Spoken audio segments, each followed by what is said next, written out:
Assalamu alaikum, brothers and sisters. Here you can see Dr. Zakir Naik walking around the Qatar World Cup football stadium.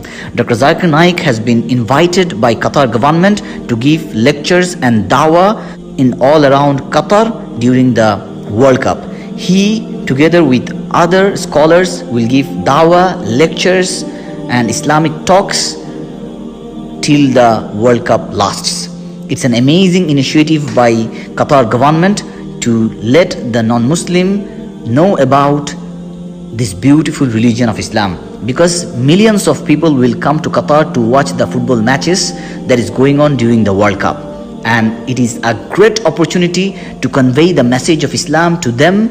And because of that, Qatar has invited amazing scholars from all over the world to give dawah to these people so that they understand about Islam and they go back from Qatar with positive thoughts about Islam.